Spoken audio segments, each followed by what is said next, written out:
राधे राधे दोस्तों, आप सभी का हमारे चैनल अमृत धारा में बहुत बहुत स्वागत है। दोस्तों, आज हम जानेंगे श्री बांके बिहारी जी के हिंडोला महोत्सव के बारे में और उससे जुड़ी कुछ परंपराओं को भी समझेंगे। मगर उससे पहले प्रेम से बोलिए बांके बिहारी लाल जी की जय, श्री वृंदावन धाम की जय। दोस्तों, इससे पहले आप हमारे चैनल को लाइक करें, शेयर करें और सब्सक्राइब भी करें। आइए दोस्तों, अब हम जानते हैं कि सावन में ही क्यों ठाकुर जी को झूला झुलाने की परंपरा है।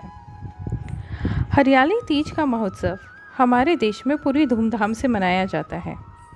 हर साल यह पर्व सावन मास की शुक्ल पक्ष की तृतीया को मनाया जाता है।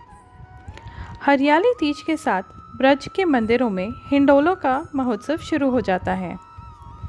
हमारे ठाकुर जी यानी कि बांके बिहारी जी इस दिन स्वर्ण रजत हिंडोला में विराजमान होकर अपने भक्तों को दर्शन देते हैं। साल में केवल एक दिन ही ये हिंडोला के दर्शन होते हैं और बड़ी संख्या में श्रद्धालु पहुंचकर इनके दर्शन प्राप्त करते हैं। हिंडोला उत्सव में ठाकुर जी स्वयं राधा रानी जी को झूला झुलाने के लिए निमंत्रण देते हैं और फिर राधा रानी जी को स्वयं झूला झुलाते हैं।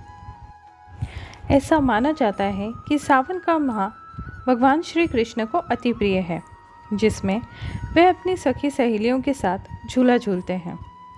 आज भी यह परंपरा ब्रज के मंदिरों में चली आ रही है।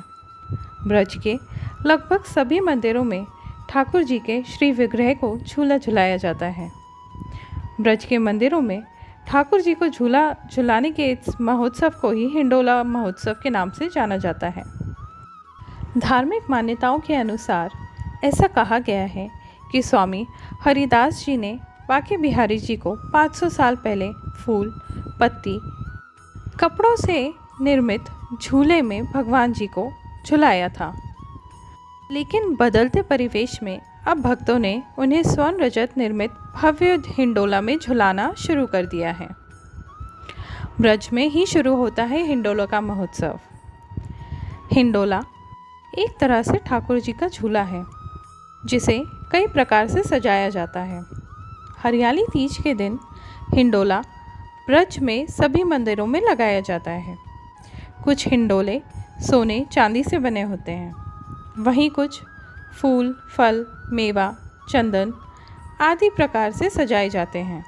लेकिन ज़्यादातर भक्त बांके बिहारी जी के हिंडोला के दर्शन प्राप्त करने के लिए आते हैं। लगभग 7 दशक पुराना है यह हिंडोला। साल में केवल एक बार ही निकाला जाता है। दोस्तों, क्या आप जानते हैं कि यह हिंडोला कैसे तैयार हुआ था? सेठ हर गुलाल के वंशज राधे श्याम बेरावाला बताते हैं कि उनके पिताजी ठाकुर जी के परम भक्त थे और उन्होंने हिंडोले को बनाने का बेड़ा अपने सर लिया। 5 साल में तैयार हुआ था यह हिंडोला।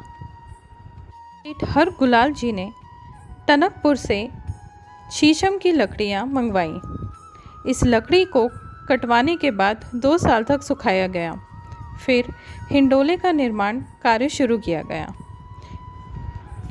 हिंडोले के ढांचे के निर्माण के पश्चात उस पर सोने व चांदी के पत्र चढ़ाए गए, जिसमें लगभग 130 भाग हैं।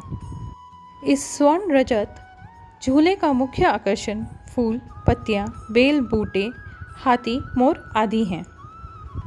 तो इस तरह हिंडोला बनाया गया।